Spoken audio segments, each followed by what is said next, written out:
I'm Dr. Carol, and I wouldn't want to try and answer that question myself. But that is a topic of conversation, both in the church and in culture, especially with some of the recent movements, the discussions around the purity culture that was a big deal 2 or 3 decades ago, the scandals around sexuality that have fallen many Christian leaders in recent times. Just there's a lot. So what does this mean? And especially what does it mean when it comes to sexuality? To help address that, I've got a special guest on the program today. Zachary Wagner is a couple generations younger than me. He is a writer, a researcher, an ordained minister, currently working on his Doctor of Philosophy at the University of Oxford in England. And I'm a little jealous, perhaps. But this is an area he has tackled in his book, Non-Toxic Masculinity, Recovering Healthy Male Sexuality. And it gives a very different picture. I think this will both encourage and perhaps challenge you. So here's Zachary Wagner. Zachary Wagner, a delight. Thank you for joining us on this program. Great to be here, Carol. Thanks for the invite. Well, right now you are across the pond, although you don't have a British accent. I do not. But from across the pond, we're going to talk about some things that some people might consider fairly challenging and even a little controversial, perhaps. And I'd like to start with hearing a little bit about what brought you to tackle all of this. Whatever pieces of your story you feel kind of can set us up for you tackling this non-toxic masculinity topic. Sure. Yeah. I mean, there's a few things. I grew up in the church, kind of conservative evangelical church, non-denominational traditions, kind of bounced around a little bit. And, I was born in 1991. And when I was kind of coming of age, I was very formed by what people will often today refer to as purity culture, and different purity resources from, Joshua Harris, Elizabeth Elliot, yep, and the kind of Everyman series, or the for women only, for men only. All you can just kind of rattle them all off. Those types of resources were very formative in my upbringing and kind of my formation as a sexual person into adolescence and even before adolescence, honestly. Sure. And then so that's kind of the context, and all the while, like many young men my age, kind of advent of high-speed internet and all the other things, I was exposed to pornography at a pretty young age, and not real young, but as soon as kind of I hit puberty, that was part of the story, part of the equation, yep, for me.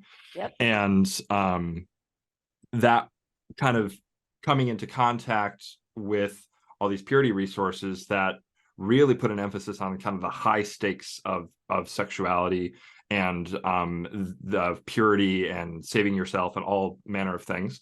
And then this pressure about dating, and then pornography, as I already said, was a big piece of it, yep, on the other side as well. And that was an emphasis in my youth group upbringing as well. So this was kind of all swirling.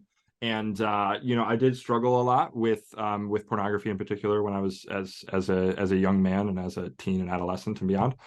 Man, that just created a real intense experience of shame for me growing up. So that's kind of the base context.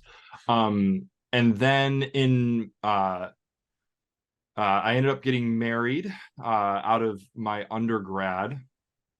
And my wife Shelby and me, pretty much from go, we weren't intimate before we were married, but pretty much from go, we were really having issues in that part of our life. Yeah. And this kind of narrative that often plays out in purity culture, where if you kind of save yourself, okay, you can expect to have this really fulfilling and enjoyable intimate life with your partner in the future. And that very much did not pan out for us. And one of the huge pieces of that was the revelation that we kind of came to we found out about and came to terms with several years into our marriage is that my wife, and she's very open about this, and has very enthusiastically given her consent for me to share this, but she's a survivor of church-based sexual abuse, and that was affecting the kind of the two sides of the coin were my experience of sexual shame, and I'm sure we can get more into this, and the way I had internalized a lot of ideas, what I've come to view as really unhelpful ideas about male sexuality. Yeah.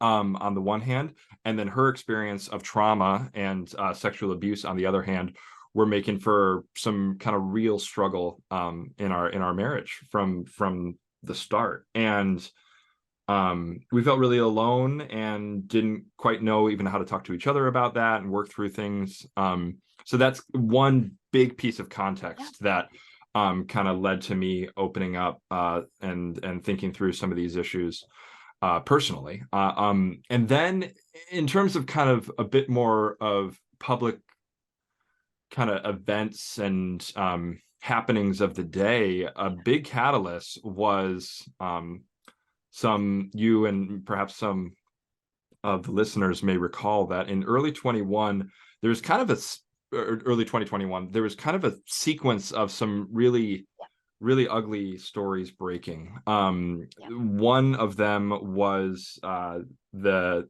revelation of the just manifold crazy abuses of Ravi Zacharias on the one hand. And then there was also a story breaking about Josh Duggar of the as it was being charged with possession of child pornography at the time. But the one that really, and I was kind of torn up about these things, and the one that really got me like thinking really hard about this in a way that I hadn't been yet, in a public way, I suppose, was these Atlanta spa shootings in early 2021.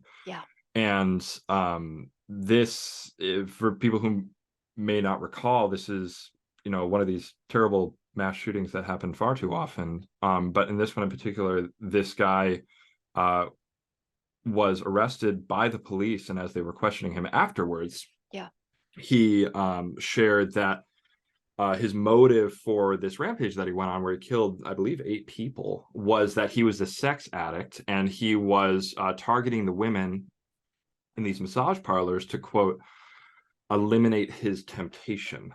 And then kind of more details come out. This is a young man who was a baptized member at a Southern Baptist church in the area and had been active in the youth ministry as recently as, I believe, a year before.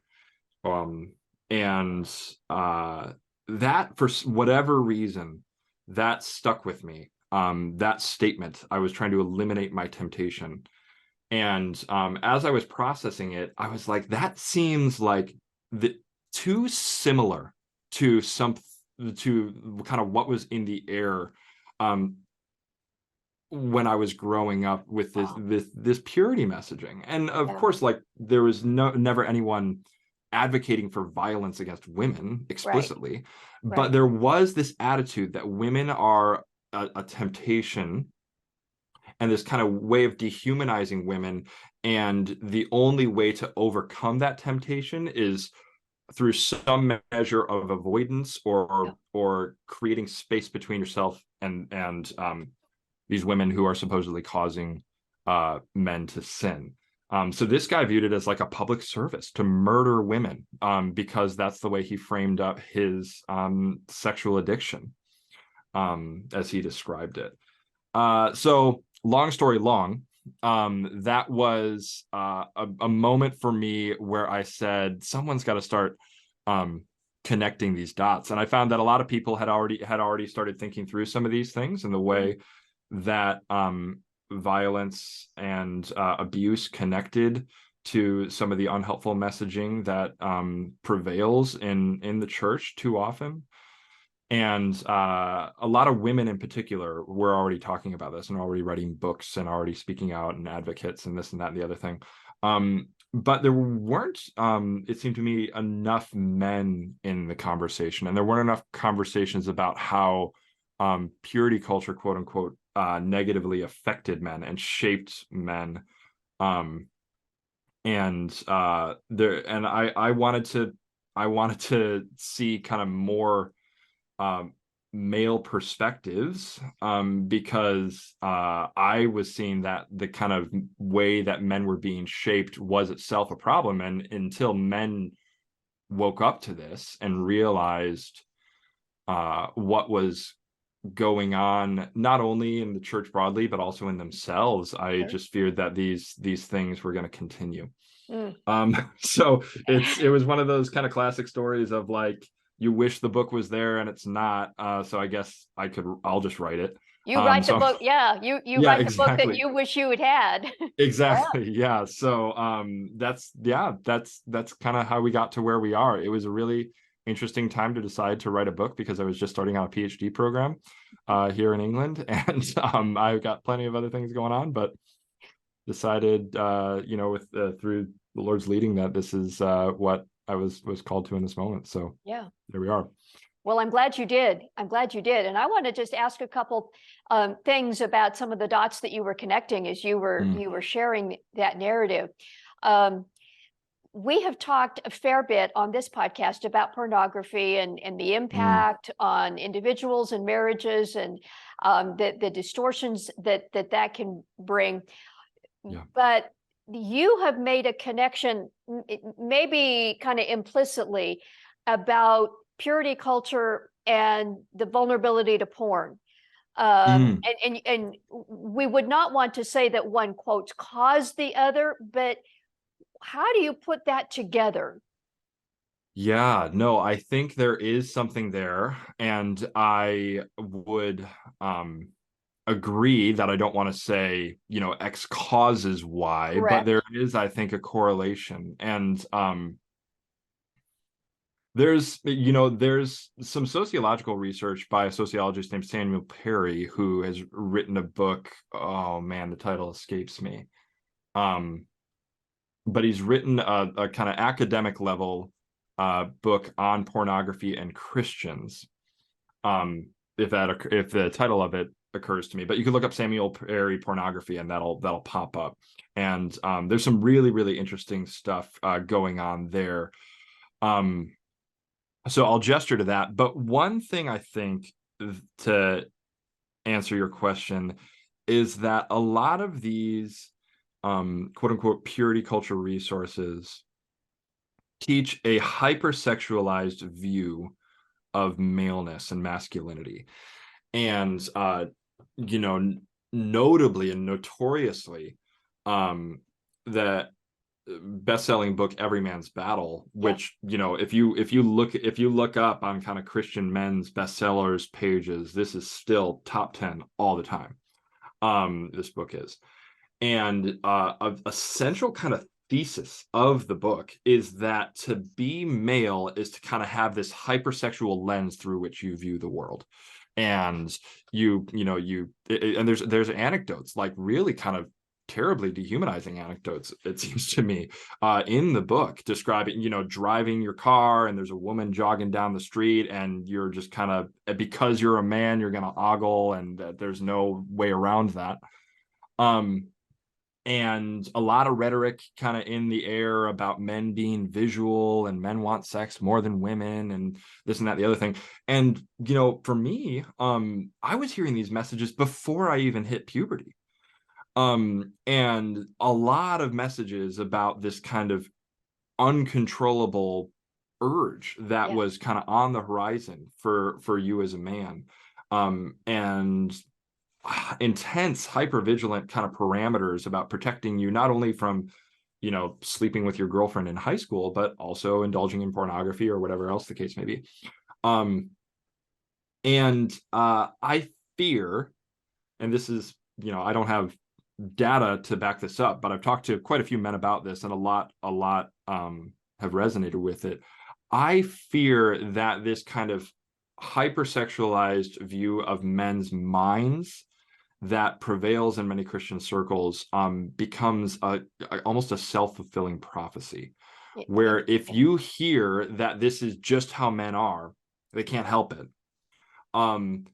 not only does that shape you as a young man to think of your sexuality as a man in these kind of hypersexual terms, but it also kind of like gives license Yes. to, or gives permission, if you're facing a temptation or a situation of compromise or whatever the case may be, being like, well, you know, this is just what it means to be a dude. I can't help it. So if I do indulge in this, what are you going to do? Like, that's just what guys do. Like, you know, she was wearing this, or this Yeah. popped up on my computer, or she was flirting with me, or whatever the case may be.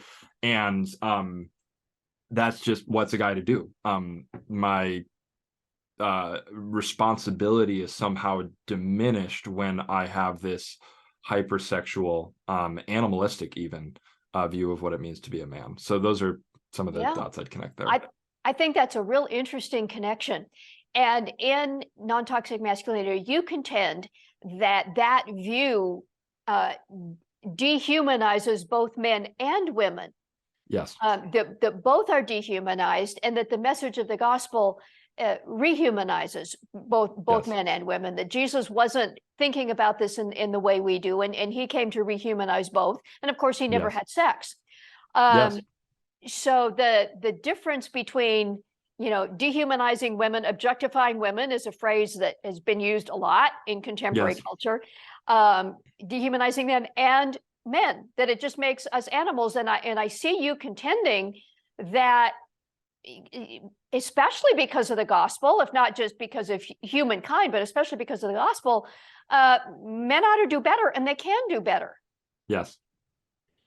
Yeah, absolutely. And I think that's, you know, a lot of people will talk about like these hypersexual messages and purity culture. It dehumanizes women. It reduces men to, or women rather, to kind of sex objects. Mm-hmm. But the point that I wanted to make is like, well, it dehumanizes men too. So something I say in the book is, if we're dehumanizing and over sexualizing women's bodies, we're over sexualizing men's minds.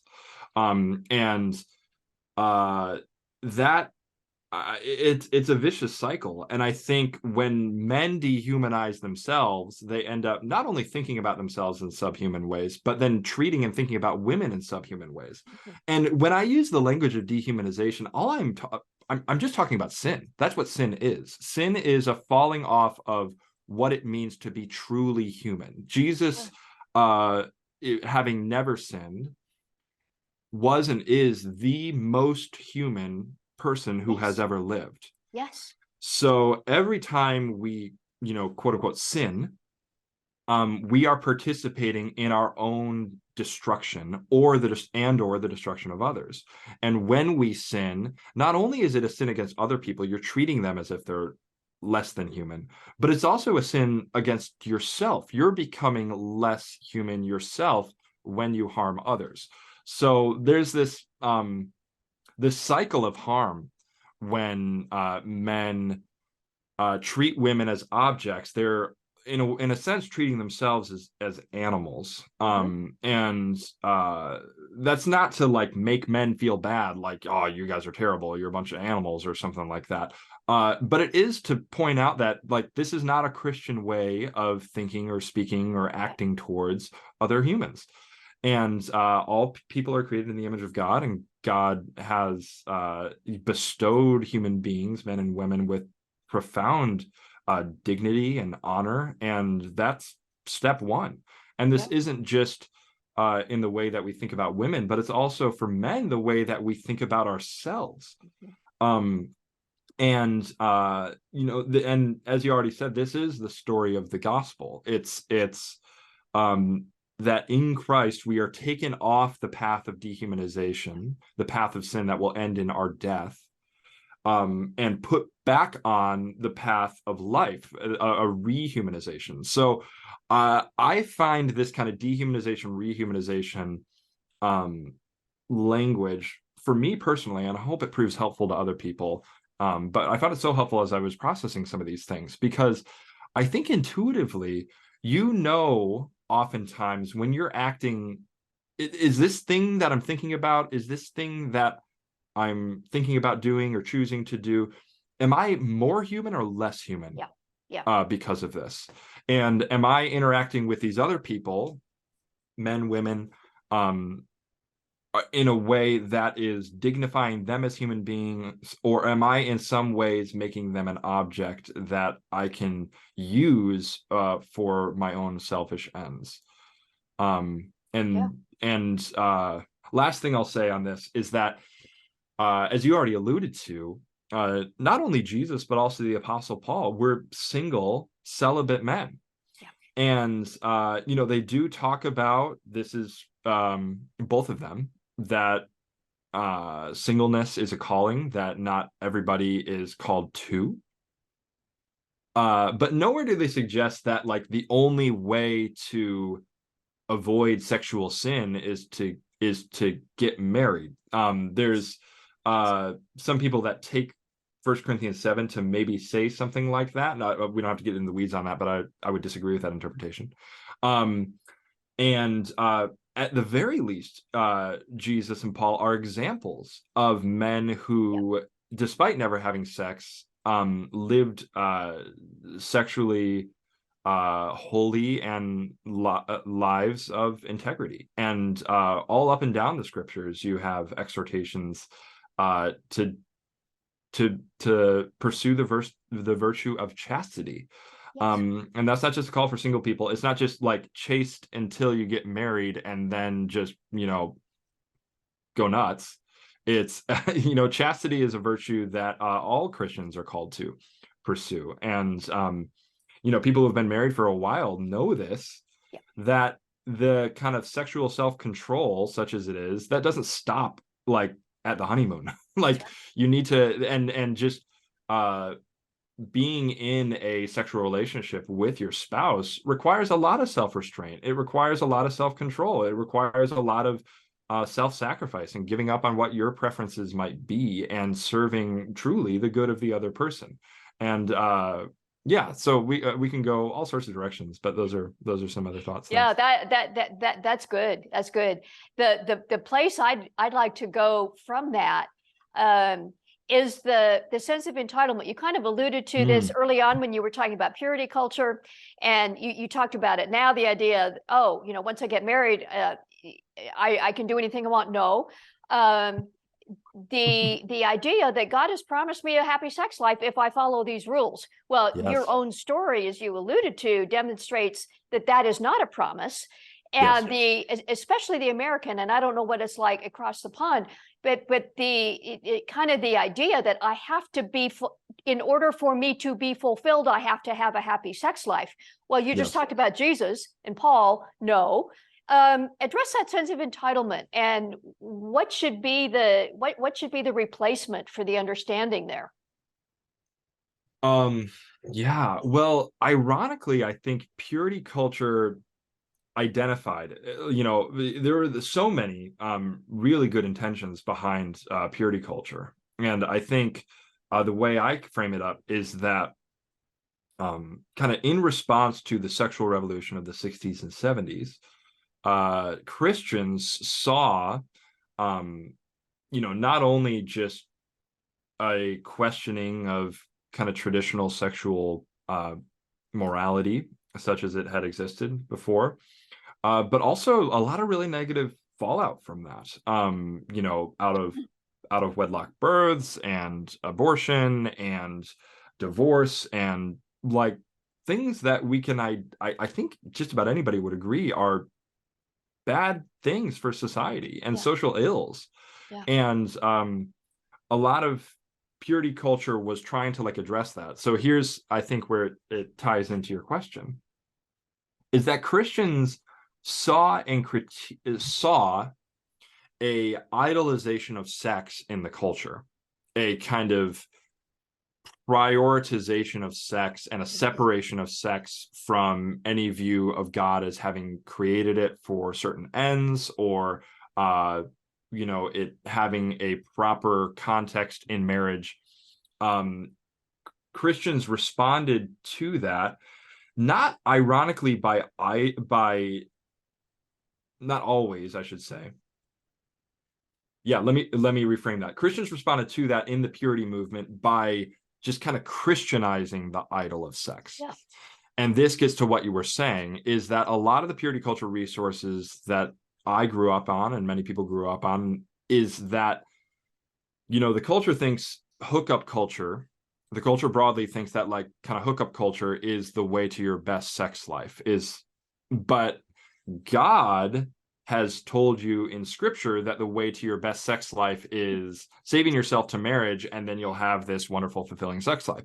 And so I should say, my idol is still a good sex life. It's just how I get 100%, there. 100%. Yeah. Jesus becomes your genie that is Mm. promising to give you what you really want, which is just quote unquote good sex. That's not about Jesus. It's still just about sex. Yeah. And I should say that like many people and will, quote unquote save themselves from marriage and have wonderful and free sex lives, and really be, I think, spared of a lot of the pain that people where that isn't part of your story wish that perhaps they had made some different choices when they're younger. But there are plenty of people who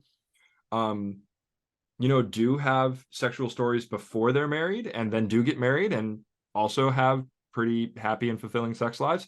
And then there are also people who quote unquote follow the rules and then find in their marriage that, wow, this kind of beautiful sex life that I was promised isn't here. This is hard. And there's a lot of pain there. And really it's a pain not just of like the well, this is disappointing, but it's the pain of feeling like people in the church lied to you, or you're doing something wrong, or there's something wrong with you that this isn't working, um or heaven forbid that God has somehow let you down. Yes. And that is really, really problematic, it seems to me, that we have made too often Christianity a religion that, like, as a hook to people, like the way to get your best sex is to like become a Christian and follow God. And it doesn't seem to me, looking at the scriptures, that God has promised us any such thing. Nope. So you asked in your question, what's the solution? And I this may seem trite and overly abstract or impractical or whatever, but I would just say it's to stop worshiping sex. Sex is going to let you down, and no person, no matter how beautiful or how committed to your pleasure or available to you, will be able to satisfy and fulfill your every sexual longing and desire. And that it wouldn't be a good way to treat any person, much less your spouse. Oh my goodness. Like kind of demanding a sort of constant sexual fulfillment and gratification from them. Number one. But number two, it's just a path to disappointment. Like there is no experience of sexuality free from pain in a broken world. And there's no way to kind of guarantee that, follow this formula and guaranteed it'll be great or you will never suffer. Sexual suffering is part of the world, unfortunately. And that doesn't mean, all bets are off. That's not nihilistic. Like, there are no humanizing principles or theological and biblical wisdom that we can heed as it relates to our sexuality, by no means. And I try to model that in my book. But this view of God is kind of like a I don't know, a genie or a slot machine where you can pull the levers just right and out comes your best sex life now. Is really damaging, it seems to me, and idolatrous. It's paganism. It's not Christianity. Yeah. Good, Zach. Last kind of topic or question.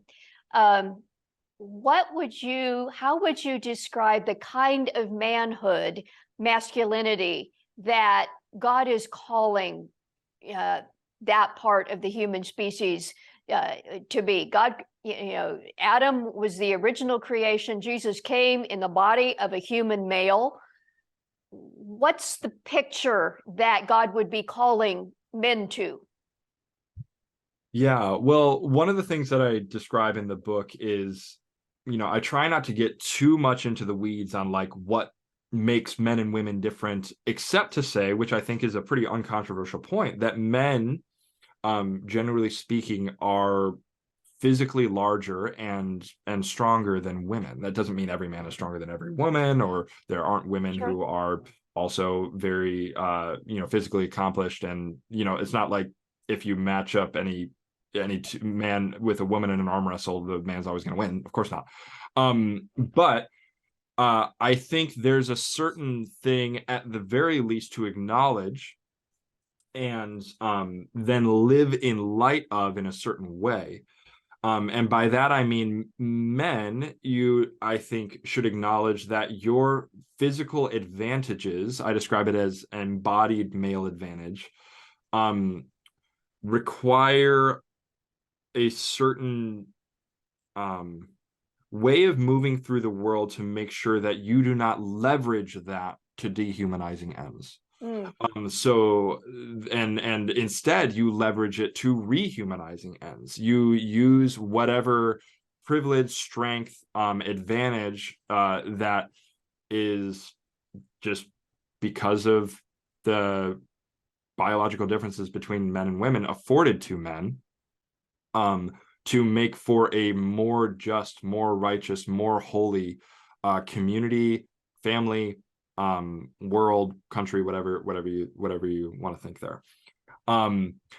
Second thing is that I want to redefine, quote unquote, biblical manhood in terms not of kind of cultural stereotypes of what it means to be a man, like strength, for instance, but instead in terms of the fruit of the Spirit. Okay. So Christian men, I don't know if we should think about ourselves first as strong or leaders or assertive or dominant or warriors or anything like that, but rather men who are conformed to the image of Christ and are characterized by love, joy, peace, patience, kindness, faithfulness, gentleness, and self-control. That's, and that is refracted in a certain way through male embodiment. It's refracted maybe in a slightly different way, certainly in a slightly different way through female embodiment. Sure. But the fruit of the Spirit refracted through a male body is what it means to be a godly man, it seems to me. And then last thing I'll say is, as it relates to sexuality in particular, I want to identify fatherhood as kind of a thing that our sexuality is pointing towards. Of course, in a very literal sense, our men's sexuality results in the literal fathering of children, but not all men are able to have children or end up finding themselves in a relationship where they can have children or whatever the case may be. And I think there's a very we can have a very generous definition of fatherhood as the goal of our sexuality. And when men are cultivating creation or living in loving care in other types of relationships than fathers to their literal children, I would say they're fulfilling the goal or the telos of their sexuality as men. That's good, Zach. That's good. Your book, your writing, your website. As we end, just invite people. Where can they find you? How can they engage your book? Where can they find it? Sure, yeah. So it's published with InterVarsity Press. It's called Non-Toxic Masculinity, Recovering a Healthy Male Sexuality. So you can find it on their website. If people are listening to this before, I don't know when this is going to air, but if it's before April 4th, the quickest way to get it, if you want to get it quick, is probably through InterVarsity Press. They will send it out to you right away because they already have it in stock. But otherwise, Amazon and wherever books are sold, all of that. And you can find my personal website at zacharycwagner.com. That's ZACHARYCWAGNER.com. And then you can, the kind of online space where I'm most active is probably Twitter. And my handle on there is also Zachary C. Wagner. So you can find me on there. Well, thanks a bunch. We will make sure those links are under this video or in the show notes if you're listening to audio. Zach, this has been a really cool discussion. Thank you for tackling this topic. It's been delightful to talk with you. Many blessings to you, to your family, to your work. Thank you very much, Carol. Great to be with you. Well, maybe the question we started with, what does it mean to be a man, we only briefly touched on. But I do believe that this conversation really helped stretch and challenge and sanctify what the goal is for a man to be a man as a follower of Jesus. Do check the show notes. Underneath this, we have links to Zachary's website, to the book, Non-Toxic Masculinity, Recovering Healthy Male Sexuality, to his Twitter and so on. We also have a link to an article that I wrote, What Happens When You as a Woman Have Been Hurt in the Church. Church hurt as a woman. That's my woman's perspective. I think those resources will help you. And I also want to remind you that I love to hear from you. Any comment that you want to leave under this video, I love seeing your comments. If you want to leave a confidential message, you can do that on our website, drcarolministries.com. Use the contact page there. It comes directly to me, and that's confidential. Sometimes talking about these topics stirs up some stuff, and that's good. It's part of the purpose, actually, and I would love to hear from you. Thank you again for staying with me in this episode. Be sure to subscribe to our channel so you get the new information every week when we put up a new conversation. And until next time, may God bless you.